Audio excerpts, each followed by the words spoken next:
안녕하세요. 저는 몇 주 전에 여기에 선 적이 있었는데요. 지금 서울시의회에서 일하고 있는 윤은정이라고 합니다. 오늘은 공공 영역에서 정체성이 회복되도록 이 주제로 좀 메시지를 부탁을 받았는데요. 이 배경을 잠시 말씀드리면 지지난주에 우리 이준희 집사님하고 잠깐 만난 적이 있었는데요. 그때 지금이 이제 모든 지자체가 예산을 편성하는 시기로 들어가거든요. 그래서 예산 편성을 좀 우리 종교 기독교 담당, 서울시 기독교 담당하고 얘기를 하다가 아니 교회는 맨날 이렇게 왜 규제만 하고 있지? 교회는 왜 정말 영세한 교회들은 문을 닫고 이렇게 힘들고 있는데 우리 목사님들 물론 이것이 직업과는 다르지만 이 힘든 교회들이 이렇게 정말 힘들어하고 문 닫고 있는데 왜 공공에서는 이 교회를 지원하지 않고 있지? 그런 생각을 하다가 아니 영세한 상인들 소상공인들은 지원을 하면서 왜 교회는 그 대상에서 제외되지? 이런 고민들을 이제 우리가 나누다가 공공에서 이 영세한 교회도 지원해야 되지 않나? 그러면 어떻게 하면 이걸 지원할 수 있을까? 뭐 이런 논의를 했었습니다. 그래서 우리 신회에서 제안하기로 교회에다 직접 돈을 주거나 지원하는 건 사실은 지금 쉽지 않은데 좀 이렇게 영세한 교회들이 유튜브, 그러니까 방역을 지원하는 차원에서 목사님의 설교를 유튜브로 온라인으로 올리는 거 이런 거를 우리 청년 일자리를 통해서 연결을 해주면 그 청년들이 교회를 가서 영상을 찍고 또 업로드를 해주고 이렇게 좀 지원을 할 수 있지 않을까 뭐 이런 논의들을 하면서 이제 이준희 집사님과 좀 더 창의적인 아이디어 논의를 하다가 이 공공에서의 역할, 이 정체성 이 부분에 대해서 나눠줬으면 좋겠다 이렇게 돼서 제가 이 자리에 오게 됐습니다. 그런데 오늘 메시지를 준비하다가 제가 공공 영역의 정책 이렇게 준비하다가 결국은 이곳의 사람, 이 영역에서 사람이 중요하다. 지금 사람이 하나님의 뜻대로 살아내고 그 소리를 바라고 이게 중요하다.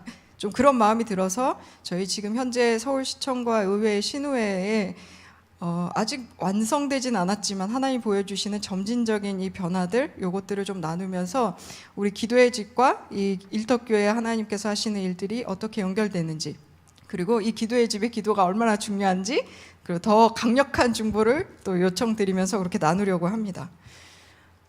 그래서 먼저 그 전반부에는 이 공공 영역에 대한 그 가치, 그러면 공공 영역에서는 무엇을 추구해야 되나 이 가치에 대해서 제가 좀 잠시 생각을 해봤는데요. 모세 시대로 좀 돌아가 봤습니다. 출애굽을 해서 나라라는 게 없었던 이 시기에 이제 처음 모세라는 지도자를 통해서 하나님이 나라를 이제 세우려고 하십니다. 그때는 공공의 영역이 그러니까 모세라는 한 지도자, 하나님의 음성을 다 들어서 하나님을 온전히 예배하기도 하지만 물론 아론이 있었습니다만 하나님을 온전히 신뢰하고 예배하는 것과 그 다음에 이 백성들을 다스리는 이 공공의 영역이 한 지도자에게 다 있었던 것 같습니다. 그리고 이제 광야를 지나오면서 이제 모세의 장인이 나와서 그 제안을 하죠. 그 조직을 만들라. 효율적으로 일하기 위해서 1000부장, 100부장, 10부장, 50부장, 10부장을 세우라. 그렇게 했습니다. 요 말씀을 한번 보면서 좀 나누었으면 좋겠습니다. 출애굽기 18장 21절에서 22절 말씀인데요. 우리 말씀을 같이 보시면서 함께 읽으시겠습니다. 너는 또 온 백성 가운데서 능력 있는 사람들 곧 하나님을 두려워하며 진실하며 불의한 이익을 미워하는 자를 살펴서 백성 위에 세워 1000부장과 100부장과 50부장과 10부장을 삼아 그들이 때를 따라 백성을 재판하게 하라. 큰 일은 모두 내게 가져갈 것이요 작은 일은 모두 그들이 스스로 재판할 것이니 그리하면 그들이 너와 함께 담당할 것인즉 일이 내게 쉬우리라. 아멘. 여기서 그 지도자들을 제가 지난번에 한번 나눈 적이 있었습니다만 이 조직을 세우는 거의 장점은 일을 매우 효율적으로 처리한다는 장점이 있습니다. 하지만 굉장한 리스크가 있었죠. 이 모세라는 한 사람, 하나님께 메인 사람이 다스릴 때는 이 사람만 바로 서면 나라를 바로 다스릴 수 있었는데 조직이 이제 생기면 상부로부터 내려오는 이 전달 체계 모두가 거룩하지 않으면 이것은 왜곡될 수 있는 리스크가 있습니다. 이 전달 체계 가운데 있는 사람들이 이 말씀대로 능력 있는 사람, 하나님을 두려워하고 진실하고 불의한 이익을 미워하는 자, 하나님의 뜻을 온전히 받아들일 수 있는 사람이 세워져야만 이 나라가 온전하고 거룩하게 다스려질 수 있다라고 말하고 있습니다. 네, 그래서 이 모세의 시대에 이제 제사의 기능과 공공의 기능, 제가 볼 때 이 공공의 기능이 이렇게 분리가 됐다고 보입니다. 그리고 광야의 이제 레위기 민수기를 통해서 제사장의 책무, 레위인의 직무 이런 제사 기능, 예배 기능이 더 분화되기 시작했고요. 아마 이때 공공의 기능이 계속 이어졌던 것 같습니다. 사사 시대에도 이제 계속 이어졌죠. 그러다가 이제 사무엘 마지막 그 사사임 사무엘 시대 때 백성들이 왕을 요구하게 되면서 하나님이 결국은 왕을 허락하십니다. 그래서 이때 이제 왕을 중심이라고 한 행정부가 공공의 기능이 이제 그 중요한 기능으로 들어서게 되고 여전히 제사와 예배의 기능인 제사장과 레위인의 직무가 있었습니다. 이때 왕을 세울 때 하나님이 하셨던 말씀도 함께 우리가 좀 읽어봤으면 좋겠습니다. 신명기 17장 14절에서 20절 말씀입니다. 좀 길긴 한데요. 우리가 함께 좀 읽어보시겠습니다. 시작. 내가 내 하나님 여호와께서 내게 주시는 땅에 이르러 그 땅을 차지하고 거주할 때에 만일 우리도 우리 주위의 모든 민족들 같이 우리 위에 왕을 세워야겠다는 생각이 나거든 반드시 내 하나님 여호와께서 택하신 자를 내 위에 왕으로 세울 것이며 내 위에 왕을 세우려면 내 형제 중에서 한 사람을 할 것이요 내 형제 아닌 타국인을 내 위에 세우지 말 것이며 그는 병마를 많이 두지 말 것이요 병마를 많이 얻으려고 그 백성을 애굽으로 돌아가게 하지 말 것이니 이는 여호와께서 너희에게 이르시기를 너희가 이후에는 그 길로 다시 돌아가지 말 것이라 하셨음이며 그에게 아내를 많이 두어 그의 마음이 미혹되게 하지 말 것이며 자기를 위하여 은금을 많이 쌓지 말 것이니라. 그가 왕위에 오르거든 이 율법서의 등사본을 레위 사람 제사장 앞에서 책에 기록하여 평생에 자기 옆에 두고 읽어 그의 하나님 여호와 경외하기를 배우며 이 율법의 모든 말과 이 규례를 지켜 행할 것이라. 그리하면 그의 마음이 그의 형제 위에 교만하지 아니하고 이 명령에서 떠나 좌로나 우로나 치우치지 아니하리니 이스라엘 중에서 그와 그의 자손이 왕위에 있는 날이 장구하리라. 아멘. 이때 분명히 사무엘은 왕을 세우면서 18절 19절에서 얘기를 합니다. 그래서 이제 이후 역사에서 볼 때 우리 왕권이라는 것은 굉장한 기능 같지만 사무엘은 분명히 얘기합니다. 그 왕권은 하나님의 철저한 주권 아래 있고 레위 사람 제사장 앞에서 기록한 이 율법과 규례를 그 앞에 두라. 그 위에 있다라는 얘기를 하고 있습니다. 근데 그 이후로는 이제 왕과 행정부가 사실은 제사장의 기능 위에 있는 것처럼 이렇게 보일 정도로 행하죠. 하지만 그 다윗의 시대에만 그 우리가 잘 아는 24시 기도의 집, 이 다윗의 장막 이것이 예배의 기능이 행정부보다 위에 있는 것과 같은 때가 있었습니다. 그래서 다윗이 철저하게 그 말씀대로 하나님께 순종하고 하나님을 인정하는 그 나라가 그 시대에 세워졌었죠. 그래서 이것이 우리나라에 지금 세워져야 되고 회복돼야 될 일이라고 생각합니다. 이 사무엘이 얘기한 이 왕의 조건 이것이 우리가 곧 있을 대선을 위해서 기도할 때 구체적으로 적용될 수 있도록 기도를 했으면 좋겠습니다. 네, 이 관점을 가지고 지금을 좀 살펴봤으면 좋겠습니다. 지금도 공공기능이 있고 예배의 기능이 있습니다. 예배의 기능은 교회가 담당하고 있습니다. 공공의 기능은 뭐 입법, 행정, 사법이 있겠지만 뭐 이제 쉽게 우리가 대통령, 청와대, 정부기관, 국회, 법원 뭐 이런 기능들이 있습니다. 여러분들이 보시기에 대통령, 청와대, 국회, 법원 이곳이 높아 보이십니까? 네, 다시 말씀드리지만 영적인 눈으로 보면 하나님이 보시기에 교회가 더 상위 기관이라고 저는 믿습니다. 제가 바로 지난 수요일에 나라를 위한 기도로 이 자리에 왔을 때 그때 우리 차별금지법에 대한 막아서는 기도를 했습니다. 그때 이제 저는 하나님이 그 교회와 크리스찬 국회의원들을 위해서 좀 감동을 주셔서 기도를 했는데 그때 기도하다가 이게 명확해졌습니다. 국회가 더 높아 보이냐? 하나님 보시기에는 그렇지 않다는 것입니다. 우리의 중보와 이 교회가 더 높은 상위 기관이다. 하나님 보시기에 더 상위 기관이다. 그 마음을 주셨습니다. 그래서 우리가 여기서 중보하시는 우리 중보자 여러분들이 저 멀리 높은 누군가를 위해 기도하는 것이 아니라 우리가 더 큰 권세와 더 높은 권위를 가지고 높은 곳에서 하나님의 그 마음을 가지고 기도한다는 좀 담대함을 가지셨으면 좋겠습니다. 네, 그리고 이제 공공의 역할을 간단히 좀 살펴보겠습니다. 공공에 대한 그 하나님의 그 큰 원칙은 네, 그 시편 72편 1절에서 4절에 솔로몬의 시에도 이게 명확하게 나와 있는데 요거는 이제 그 읽지 않고 제가 간단히 말씀드리겠습니다. 크게 정의와 공의 그리고 긍휼과 사랑이라고 저는 생각이 됩니다. 그래서 이 나라를 다스리는 모두에 이 해당되는 그 사회의 공정한 공정한 저울, 그러니까 정의와 공의의 가이드라인과 원칙을 세울 필요가 있고, 하지만 억압되고 소외된 아주 힘이 없는 자들에게는 공공이 긍휼과 사랑으로 다가가서 지원해야 된다고 생각합니다. 그래서 먼저 정의와 공의를 좀 살펴보면 예를 들어서 경제 영역입니다. 기업들이 이제 스스로 성장하고 매우 이제 그 창의적인 그 영업 기술과 노하우를 가지고 발전하죠. 영리를 창출해야 되는 그 성장을 하게 되죠. 이 기업들, 대기업들 간에 공공이 개입을 해야 되느냐? 예, 이 부분에서 저는 사실 이 경제 영역에서는 공공의 역할은 최소한의 가이드를 주고 그들이 자율적으로 경쟁할 수 있는 구조를 만들어주면 되지 않을까. 다만 거기서 스스로 사인 간에 해결할 수 없는 갈등과 분쟁의 일부분을 공공이 개입해서 정리하는 정도. 이런 부분들이 정의와 공의가 아닐까라고 생각이 됩니다. 그런데 이제 이 정의와 공의 부분에서 현실적으로 나타나는 문제들을 잠깐 나누겠습니다. 첫 번째는 이 공공 영역에서 정치화되는 문제라고 저는 생각합니다. 그래서 이제 지금 지방자치제 이후로 공공의 수장들이, 그러니까 지자체들의 수장들이 선거를 통해서 뽑아지죠. 정치인들이죠. 그렇기 때문에 이분들이 이렇게 정해진 임기 내에 성과를 내야 되는 조국함과 여러 가지 이제 그 배경들로 인해서 자기들의 그 이권으로 이렇게 굽어지게 됩니다. 앞선 기도자께서 외쳐주셨는데 이것이 정말 하나님의 공의와 정의, 정말 장래를 내다보고 이 나라가 성장하고 발전하고 우리 다음 세대가 살 수 있는 이곳, 이게 아니라 내가 지금 있는 이 임기 동안 무언가를 보여줘야 되는, 그래서 비서정치라는 말이 나오게 되고 비전문가들이 그 당장의 이제 요 현안들을 결정하기 위해서 나오게 됩니다. 그리고 그런 전략들이 채택이 되게 되는 문제들이 있고요.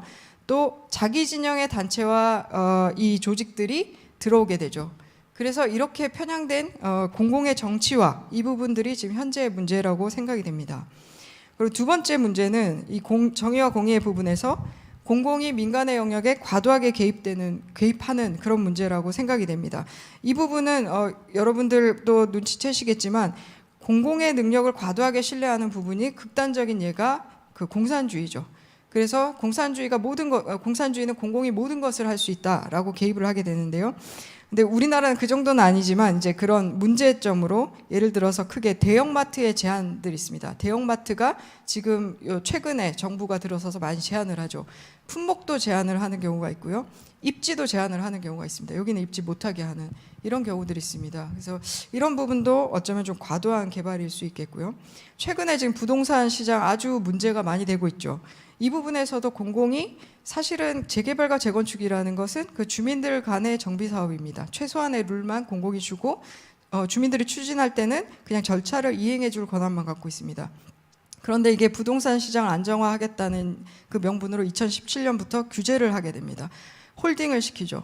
근데 이게 생각보다 안정화되지 않고 오히려 더 부작용으로 더 가파른, 그러니까 공급 물량이 부족해지면서 가파른 상승을 보였습니다. 이런 부분들이 이제 공공의 너무 과도한 욕심과 개입들이 아닐까라고 생각이 되고요.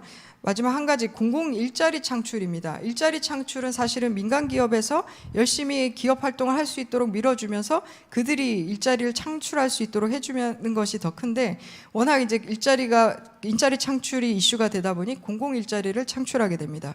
그래서 아주 이런 표현 죄송합니다만 상대적으로 좀 저급한 일들, 그리고 작은 보수들, 이런 것들로 당장의 일자리만을 창출하는 이런 문제들, 이런 것들이 지금 나타나고 있지 않은가라고 생각됩니다. 이런 부분들에서 공공의 정의와 공의가 회복돼야 될 부분이라고 생각합니다.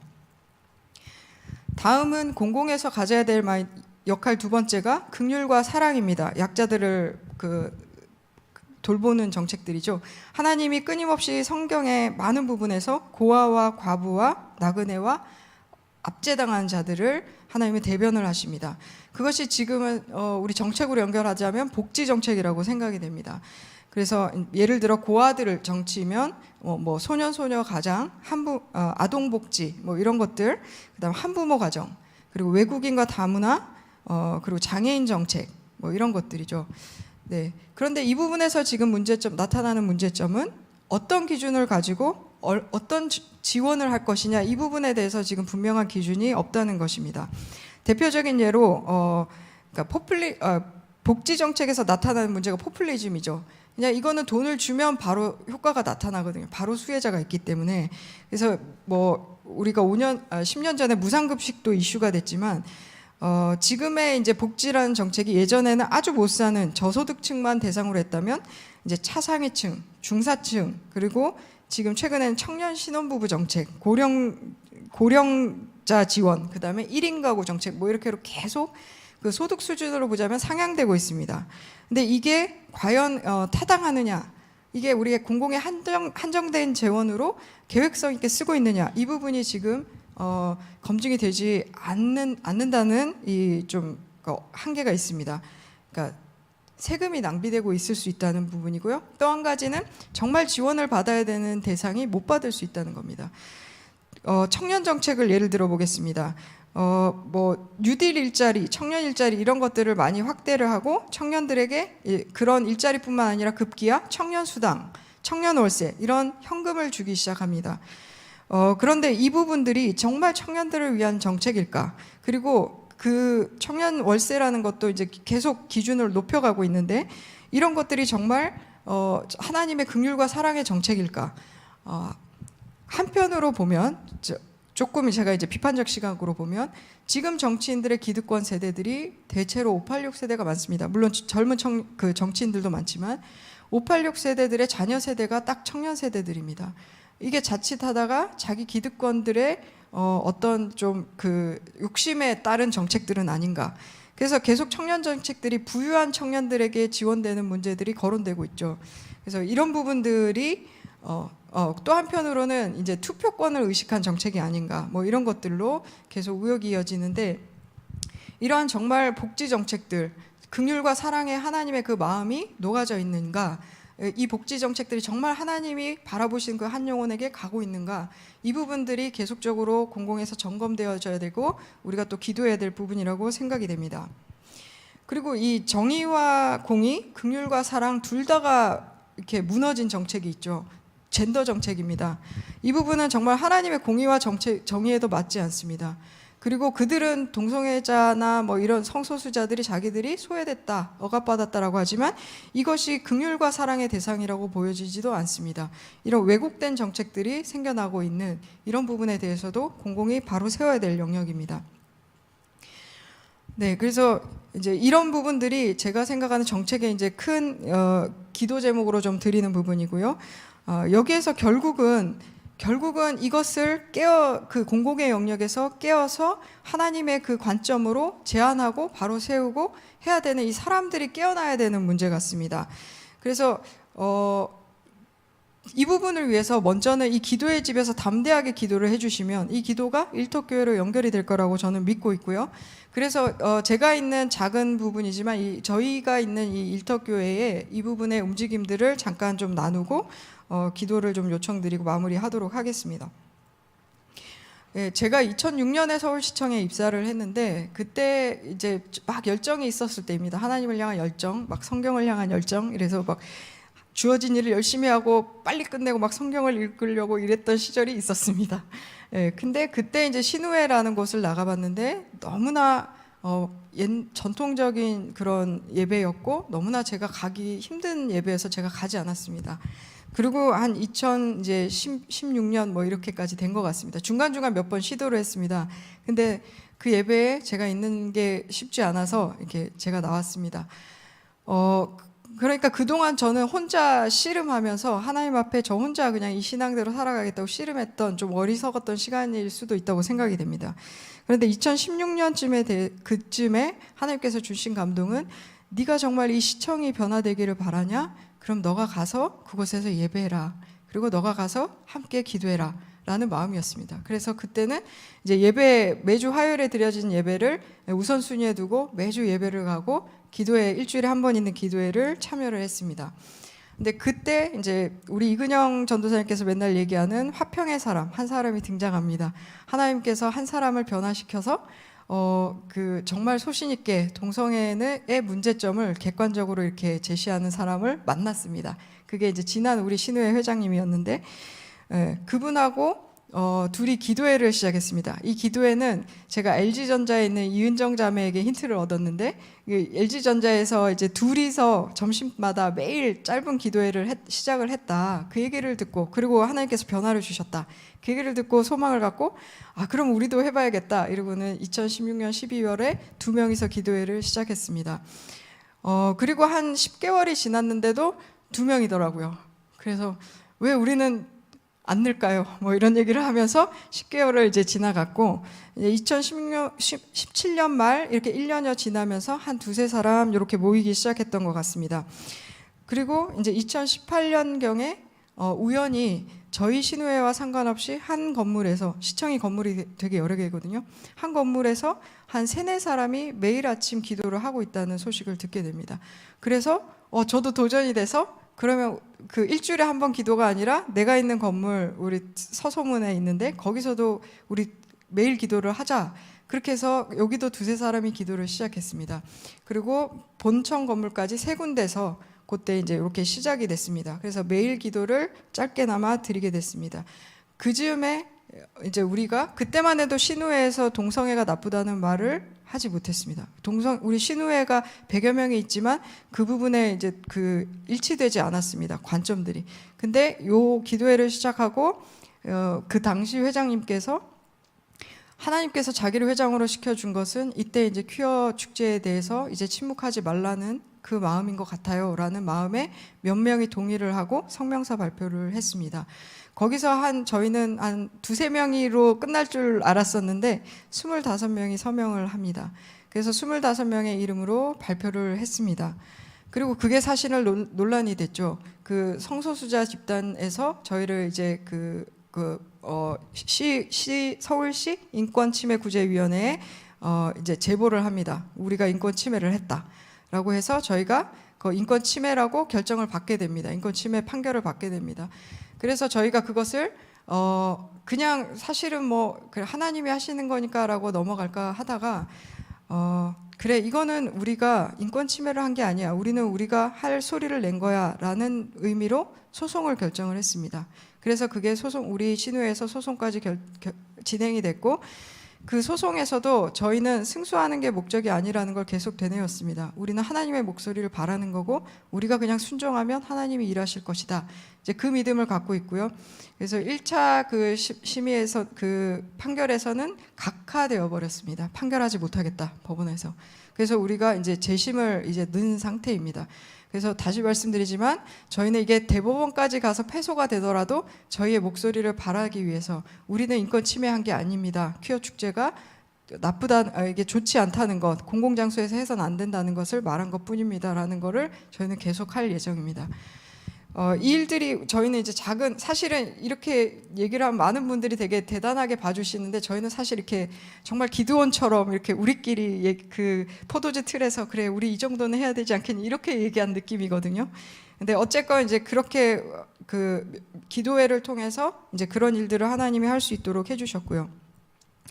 그리고 거기서 이제 제가 기도했던 거는 시청 별관인데 시의회가 같이 쓰는 건물이었습니다. 그래서 시의회랑 같이 매일 기도를 했는데, 하나님께서 이제 저를 시의회로 옮겨주셨습니다. 하나님께서 분명한 사인을 주셔서 지원을 했습니다. 이게 인간적으로 이렇게 더 좋은 직급과 월급을 받지 못하는 상태인데 하나님께서 너무 명확한 사인을 주셔서 옮겼습니다. 옮기고 생각지 못하게 저는 이제 사실 시의원들을 이렇게 상대하고 이거를 전혀 못할 성격이라고 생각을 했는데, 제가 이렇게 모시는 우리 상임위원회 의원님 중에 한 분이 제가 크리스찬이라는 걸 알고 처음 하신 말씀이 우리 시의원 예배를 시작하고 싶은데 도와달라라는 라는 말이었습니다. 그래서 저는 그게 너무 감사했고 어쩌면 이게 하나님이 보내신 이유일 수도 있겠다라고 해서 시의회 예배가 시작됐습니다. 의원님들이 예배를 합니다. 우리가 뭐 당을 비판을 하지만 그 당 안에도 많은 크리스찬들이 있습니다.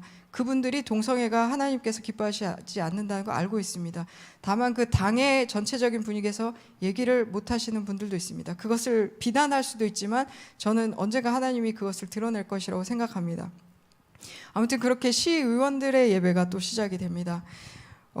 그리고 이제 거기서 우리가 계속 예배를 하면서 사람들이 연결이 되고 또 이제 저 개인적으로는 하나님이 이제 두 분을 붙여주셨는데 한 분은 굉장히 오래전부터 시의회에 계셨는데 제가 생각한 그 고난 이상의 고난을 받아오셨더라고요. 여러 가지 이제 그 서로 간에 이제 비방과 뭐 이런 것들이 있는 상황에서 이분이 뭐 억울하게 뺨도 맞아가고 멱살도 잡혀가며 이곳을 지켜주셨던 분이 있더라고요. 그럴 때 그거를 상대하지 않고 그 의회가 열리는 회의장에 혼자 들어가서 1시간을 무릎 꿇고 기도하고 하나님의 마음을 받고 나오고 그랬을 때 하나님이 변화를 주시고 이런 간증들이 있었더라고요. 그리고 또 한 분은 이렇게 청소를 하시는 우리 공무직 분이십니다. 근데 이분이 옮겨와서 시의회라는 곳에 옮겨와서 청소를 하는데 정말 이 회사를 위한 기도가 안 나오다가 이제 그 교회 본교회 사모님하고 얘기하다가 이제 이제 본인이 기도하기로 결심하고 기도를 이제 하시기 시작했답니다. 그래서 각각의 의원님 방을 청소를 하면서 이어폰을 꽂고 설교도 듣고 찬송도 하고 그것을 4년을 해오신 거예요. 그래서 하나님이 이미 이렇게 각각이지만 영적인 이 분위기를 바꾸고 계셨고 영적인 청소를 하고 계셨고 오래 그 희생과 그 미랄처럼 썩어져가는 이 분들이 있었다는 것을 연결되게 하신 것 같아요. 그래서 그게 그동안에 저도 한 10여 년 혼자 이렇게 외로운 싸움을 했는데 이 기도를 하면서 하나님이 점점 연결을 시켜주시면서 이게 서로에게 굉장히 위로가 되고 힘이 되고 담대함과 실제적인 믿음을 하나님께서 부어주시는 그것을 지금 경험하고 있습니다. 우리가 막 더 정책적으로 더 나가야 되고 뭐 이런 것들을 저희 나름의 이제 숙제를 갖고 있지만 아직은 이제 이런 상태고요. 그래서 저희 다음에 이제 더 놀라운 또 간증을 나눌 수 있도록 저희가 또 기도하겠지만 여기서 이제 좀 이제 기도를 요청하면서 좀 메시지를 마무리했으면 좋겠는데요. 제가 매일 아침에 좀 창피하지만 제가 매일 아침에 출근하면서 건물을 들어서면서 하는 기도가 있습니다. 나는 이 회사 회장님의 딸이야. 그래서 우리 드라마에서 많이 보는 거 있잖아요. 회장 딸인데 이렇게 위장하고 이렇게 말단으로 들어가가지고 나 회장 딸인데 이렇게 시키는 거 하고 있으면 언젠가 이렇게 회장님이 딱 나타나가지고 이렇게 딱 옮겨주시는. 그러니까 정말 지금 그 자기가 사랑하는 딸에게 지금 배워야 되는 영업의 어떤 그 노하우 이거를 하나님이 마치 훈련시키는 것 같은. 너네가 다 몰라줘도 나 이 회사 CEO의 딸이야. 이제 이러면서 이제 들어갑니다. 그리고 거기서 우리가 매일 아침 기도에 짧지만 기도가 하나님 이 시청과 의회의 모든 회의 가운데 하나님이 오늘 회의 가운데 그 자리에 참여해 주세요. 하나님 공의와 정의로 정책 결정하게 해주세요.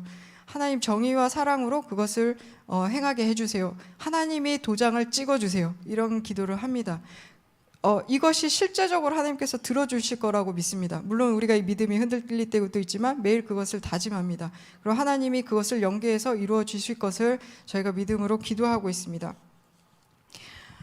그래서 이제 저의 이제 짧은 저 개인적인 나눔이지만 이러한 이제 씨름들이 아마 저 외에도 많은 곳에서 있을 것 같습니다.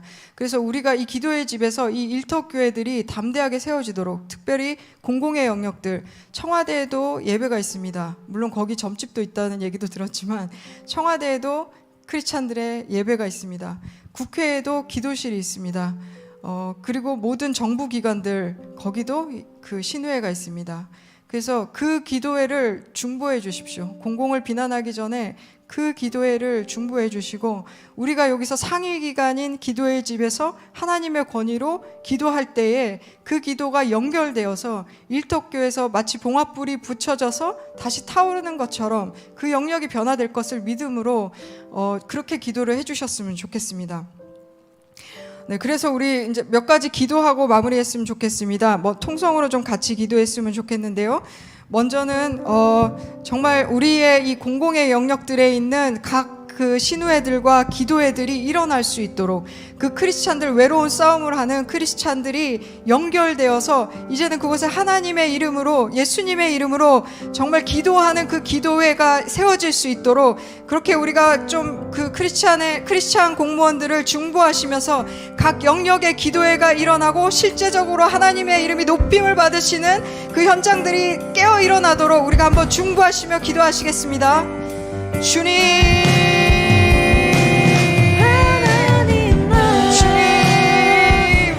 주님이 공복의 영역을 주님 앞에 올려드립니다.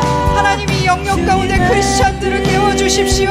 하나님, 외로움의 싸움을 하고 있는 그 크리스찬들을 깨워주셔서 하나님, 이제 두세 사람이 모인 곳에, 내 이름으로 모인 곳에 나도 그들 중에 있다 하신 말씀을 이루시옵소서. 하나님, 그 일터의 교회들을 하나님께서 깨워주시고 일으켜주셔서 하나님, 정말 그 무용의 교회들이지만 곳곳에서 일어나 아버지의 빛을 비추는 교회들로 일어나게 하여 주시옵소서.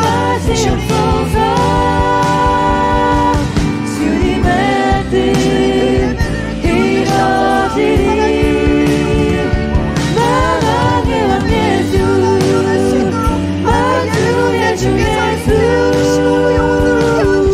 주님의 뜻 이루어지리. 하나님 나라 임하시옵소서. 주님의 뜻 이루어지리. 나라의 왕 예수, 만주의 주 예수, 주님의 뜻 이루어지리.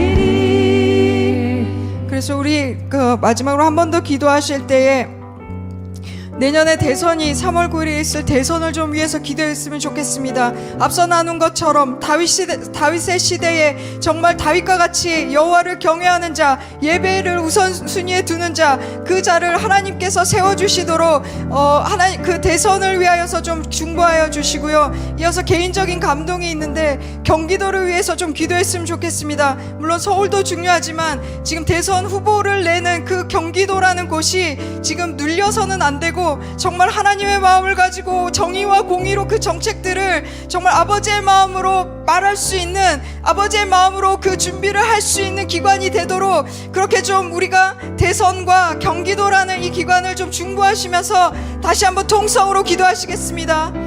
주님,